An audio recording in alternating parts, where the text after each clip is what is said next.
Hola, ¿qué tal? Muy bienvenidos a Vida Total, este programa de ACIERA, la Alianza Cristiana Evangélica de Argentina. Quien te habla, Marcos Osurco. Un gusto poder saludarte y estar con vos en este tiempo. Muchas veces tenemos el deseo de ver cómo está la situación social de un país, de determinadas ciudades, con sus índices de consumo, de violencia, pero también sus índices de suicidio. Y para ello, en este momento queremos acompañarte junto a Norma Capovel.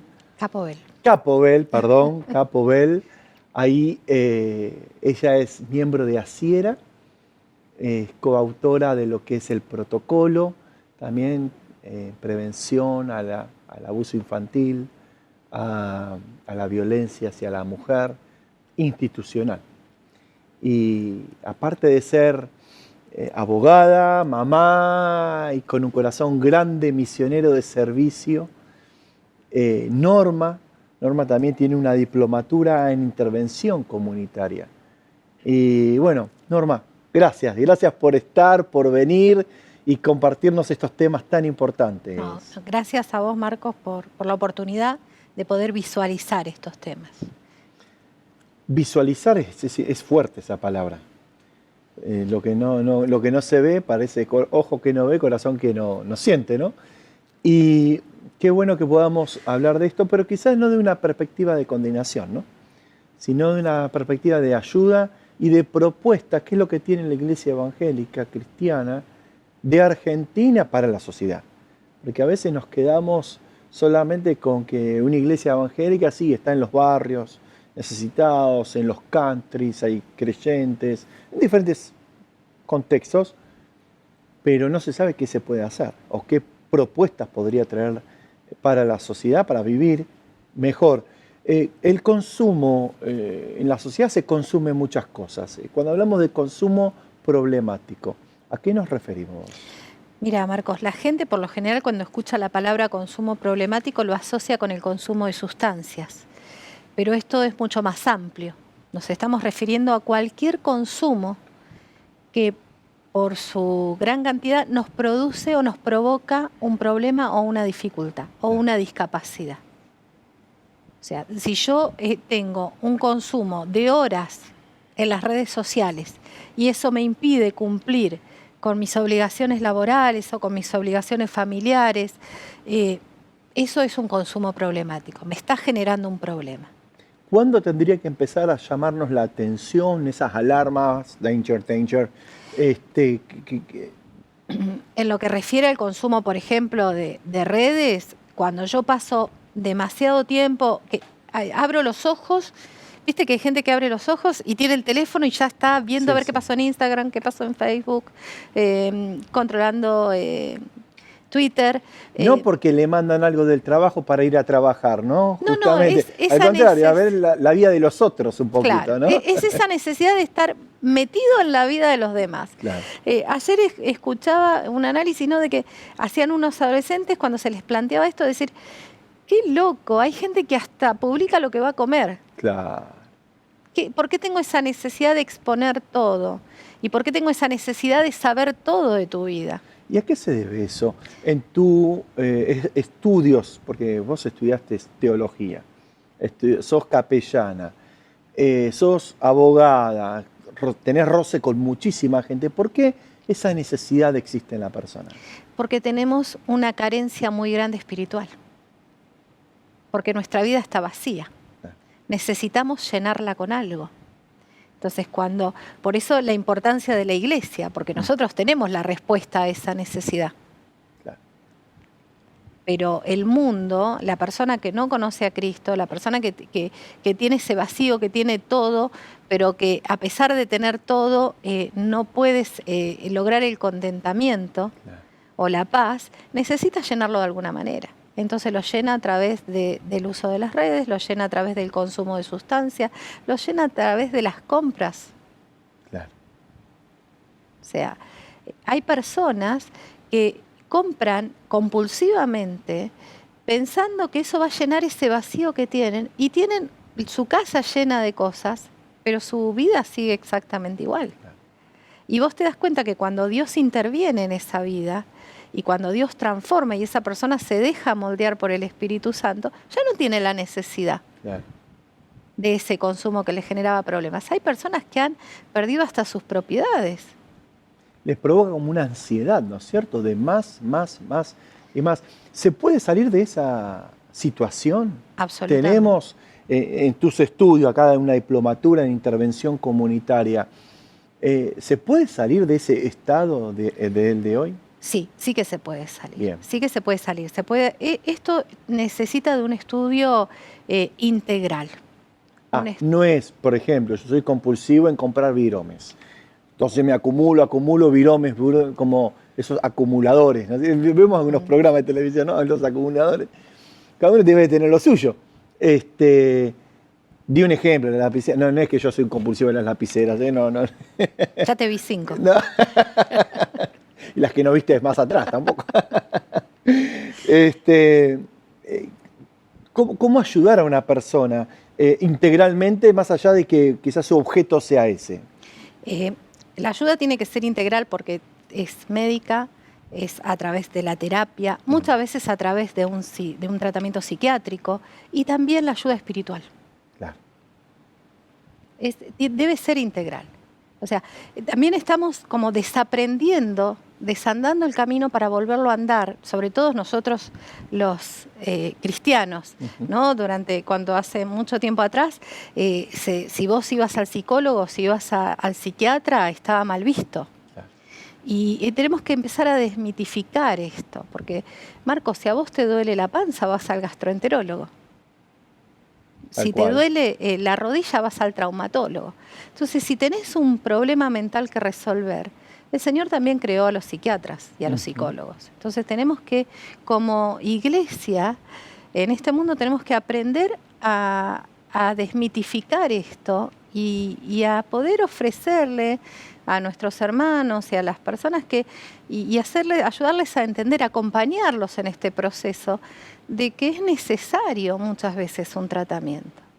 Un pastor, ¿cómo podría enfrentarse? Porque el pastor quizá le dé el aspecto espiritual, ¿no? Lo que dice Dios, su relación con Dios, su identidad con Dios, pero bien dejaste claro que hay otras áreas emocionales, psicológicas, físicas incluso, el contexto, el ambiente, cuánto influye. ¿Cómo podría un pastor empezar a intervenir? Porque ya no es solamente ser espectadores o que vengan a mí todos los que están necesitados, que yo te voy a ayudar. No, quizás tomar la iniciativa de la proactividad, ¿no? Yo creo que la función primordial, en este caso el pastor, más allá del área espiritual, que vos muy bien acabas de explicar, que es importantísima, es el acompañamiento en el otro proceso. A ver, busquemos profesionales, busquemos buenos profesionales. ¿Tenés un problema? ¿Llegaste a la iglesia con intentos de suicidio, con un consumo que te hizo perder tu familia? Porque muchas veces aquel que atraviesa un consumo problemático pierde todo, incluso su familia. Entonces, bueno, acompañar a esa persona, ayudarle a buscar profesionales serios, responsables, psicólogos, psiquiatras. Gracias a Dios, en este tiempo están apareciendo nuestros hijos en la fe y nuestros hijos, lo hablo en forma personal, mi hija se recibe este año de psicóloga, estamos teniendo profesionales cristianos. Bueno, hagamos uso de esas herramientas. Aún son pocos, porque cuesta conseguir turnos porque están tapados de trabajo, pero yo animo a los jóvenes a que estudien psicología, que estudien en el área de la medicina, que se especialicen en psiquiatría. Necesitamos profesionales cristianos. Preparémonos, sigamos preparándonos, porque el conocimiento humano sigue creciendo, evolucionando, desarrollándose, como también los índices de violencia, de suicidio, que son los temas que me gustaría que en el próximo bloque podamos abordar. Y quizás también en tu casa, quizás no sea en tu hogar, pero conozca alguna casa que hayan pasado, que esté atravesando algún miembro de la familia por alguna circunstancia en particular. Quizás la desgracia de haber tenido la muerte inesperada de algún ser querido, de algún amigo, algún conocido, algún vecino del barrio. Norma, para ese tipo de personas, me gustaría que el próximo bloque Vale. podamos conectar y cómo ser intencionales. Quizás desde la iglesia nos quedó claro, pero desde casa. ¿Puede ser? Bárbaro, genial.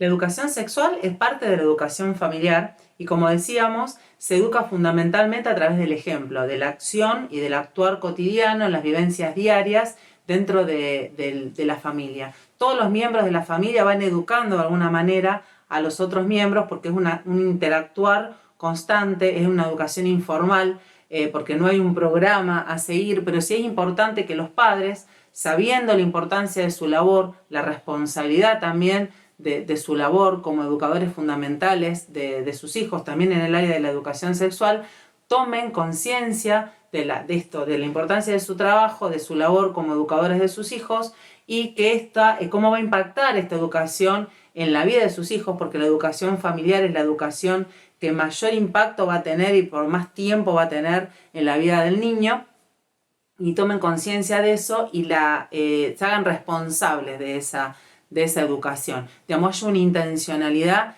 en esa educación. La educación sexual comienza desde muy temprana edad, en realidad podemos decir que empieza desde el nacimiento, porque cuando los padres tratamos a nuestros bebés, a nuestros hijos, el modo en que los tratamos, en que los miramos, en que le hablamos, le estamos enseñando cómo deben ser tratados, cómo debe ser tratado su cuerpo, cómo deben ser las relaciones, cómo debe ser la comunicación entre las personas, y estamos haciendo educación sexual.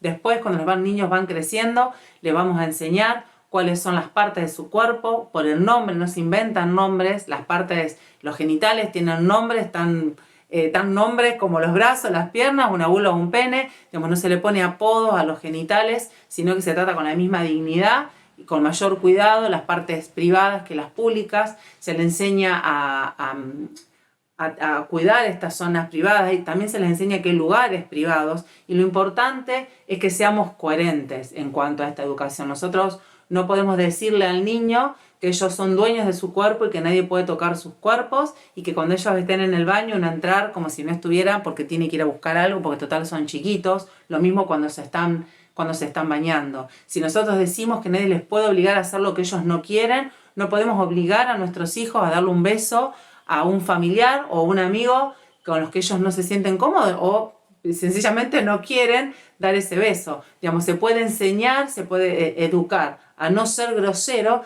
pero sí al mismo tiempo educar la asertividad, las habilidades emocionales. Es decir, yo puedo decir hola y no ser grosero y no necesariamente tener que dar un beso cuando no quiero hacerlo. Entonces, eso también, eso se educa en la cotidianidad, y eso es educación sexual, porque estamos educando a cómo comunicarnos con el otro, y esto de ser respetados y respetar al otro. Sin ser groseros, dar un saludo acorde a lo que yo me siento cómodo y ser respetuoso, ¿no? Y gentil.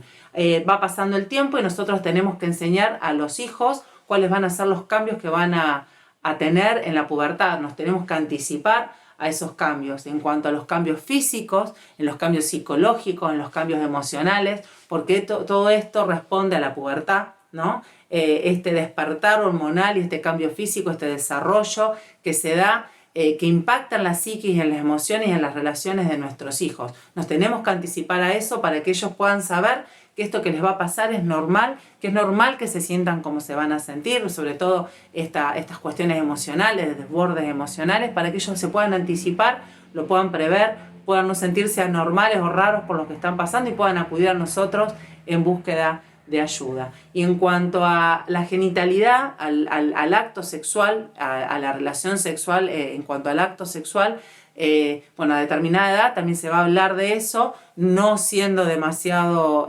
invasivo en cuanto a la intimidad del niño o del adolescente, pero siempre se tienen que encuadrar la sexualidad como un acto responsable, ¿no? Enmarcado en el proyecto de vida del niño y del adolescente. Por eso es tan importante siempre la educación, educar en valores y en virtudes que atraviesen la vida de ese niño, y que la genitalidad y que el acto sexual no sea diferente, digamos, no escape de esa educación, y que esté enmarcada en el proyecto vital personal. ¿Qué significa esto? Que cuando nosotros vamos preparando a nuestros niños, a nuestros hijos púberes y a nuestros hijos adolescentes con respecto a una visión de futuro, de un proyecto de vida, que la sexualidad esté enmarcada también dentro del proyecto de vida. ¿Qué tipo de persona quiero ser? ¿Qué tipo de vida quiero vivir? Y esté enmarcada en eso. Y sobre todo para los cristianos, que nosotros tenemos la certeza de lo que quiere Dios para la sexualidad, cuál es el propósito de Dios para la sexualidad, y está enmarcado únicamente en el marco del matrimonio.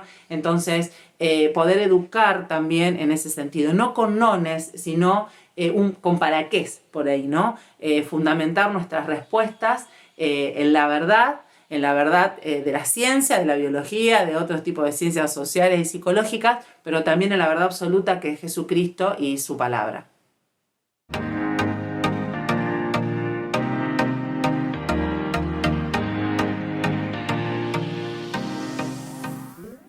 Seguimos en Vida Total, gracias por continuar con nosotros. Norma, la verdad estos temas son pesados, pesados de digerir. Hablamos en el bloque anterior un poco qué importante es que una iglesia esté alerta, que esté atenta, que el pastor busque ayuda también. Hablamos un poco de la sociedad, cómo los índices también de consumo se llevan a esto, no solamente drogas, sino que, bueno, otros índices ya patológicos, ¿no es cierto?, que se van dando. Ahora, en el hogar, si yo visualizo hacia una persona cercana o un vecino incluso, ¿no?, porque quizás podamos conocer, ¿cómo podemos ayudar desde ese lugar?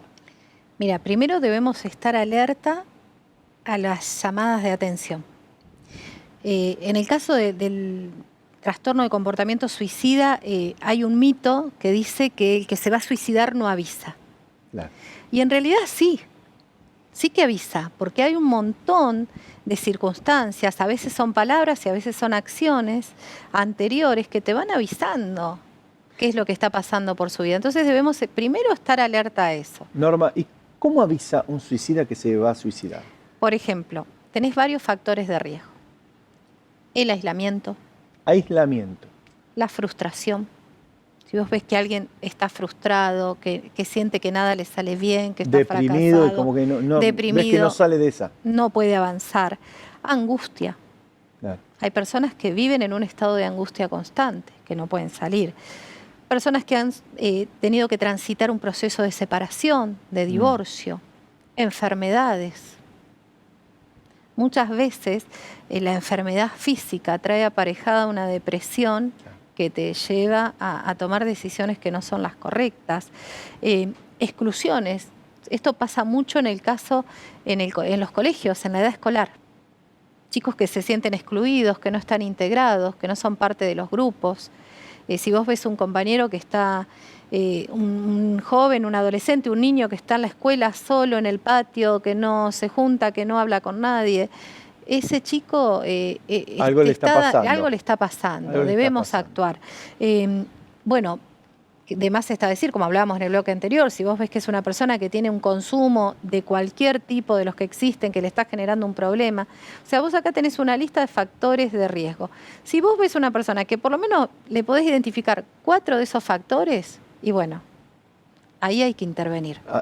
Intencionalmente. Intencionalmente. Cuando hablamos de intervención, no es solamente un mensajito, no es solamente una llamadita por teléfono perdida en el tiempo. No. La intervención implica, primero, ser solidario con el que está pasando por ese momento, brindarle ayuda, escucharlo. Tenemos que aprender a escuchar. Claro. Porque muchas veces le decimos, sí, vení, hablemos.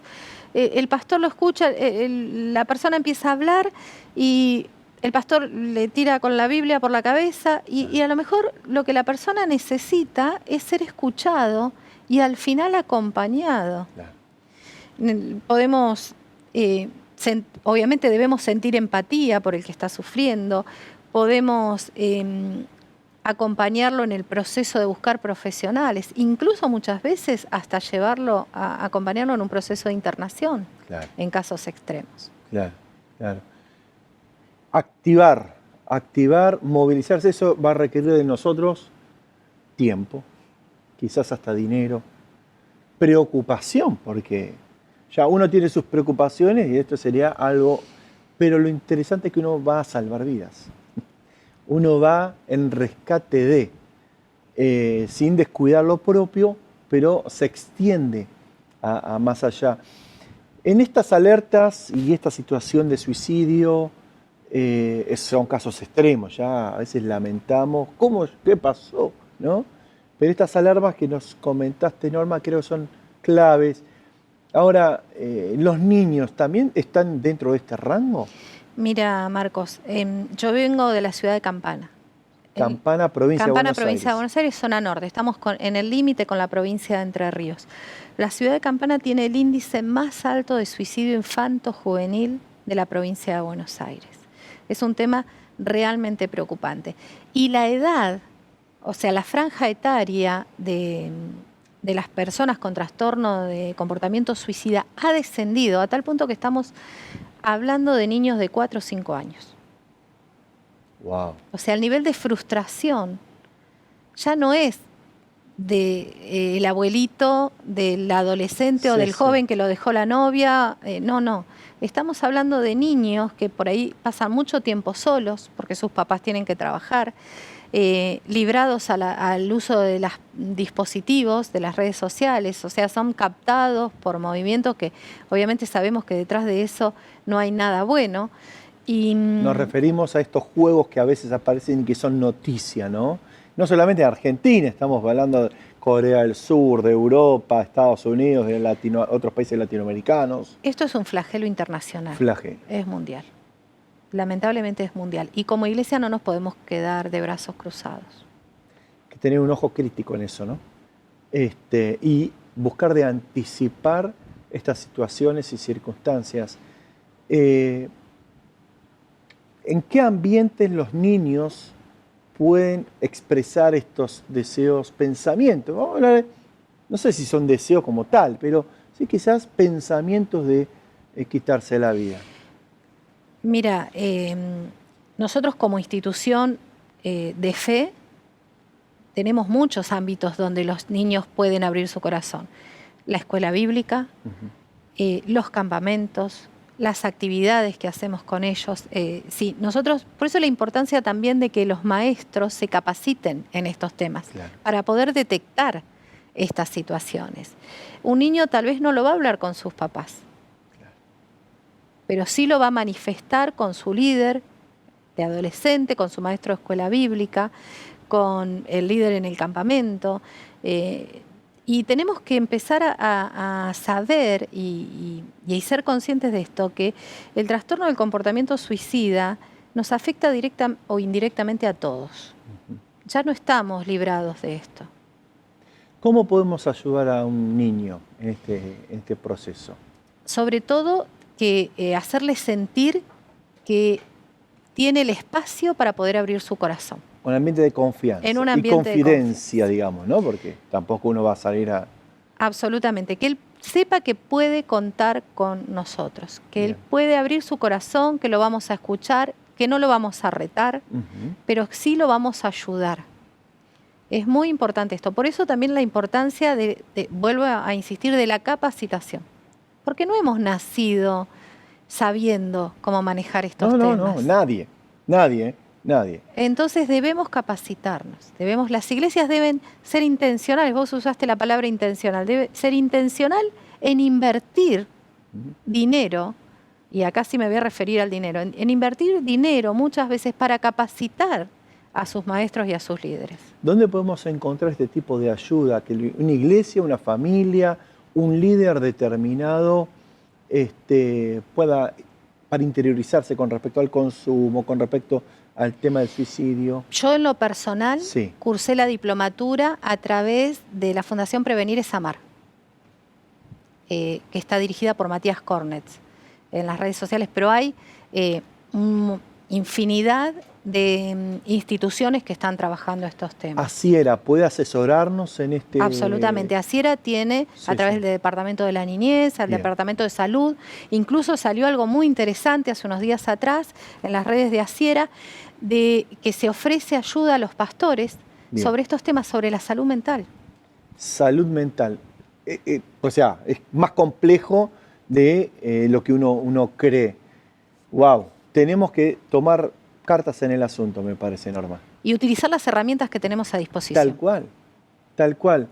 Por eso, vos que nos estás viendo ahí y estás reflexionando, primero no queremos asustarte, no queremos generar pánico. No es un tema que está sobre la mesa, especialmente en los medios de comunicación, no es moda, pero sí es un tema que nos puede preocupar y nos debe ocupar y mucho. Herramientas tenemos, cualquier consulta, seguramente Norma también está a disposición. Te encontramos por Instagram, ¿no es cierto? Instagram, Facebook, bueno, y si no la producción tiene mi número de teléfono. Tal cual, es Naciera mismo que estás. La verdad, Norma, gracias por traernos esto y poner esto sobre la mesa, con esperanza, con expectativa, pero también con herramientas, ¿no? Que sí podemos hacer algo. Y no minimicemos. Y si un niño, escucha lo que te digo, si un niño hace un comentario así al pasar, preguntémonos también de qué se está alimentando. Quizás esté repitiendo cosas que vio en un dibujito animado, en un videojuego, en lo que sea, o un compañero le comentó, le dijo. Observemos, miremos, porque nuestros niños, nuestros adolescentes, nuestras familias, queremos que crezcan sanos y fuertes. Y nosotros, vos y yo, como con Norma, gracias por acompañarnos, Norma, Gracias. una vez más. Somos responsables y tenemos el honor y la bendición. ¿Por qué? Porque esto es vida total, la que Jesús nos ofrece. Que Dios te bendiga, muchas gracias, nos vemos en el próximo programa.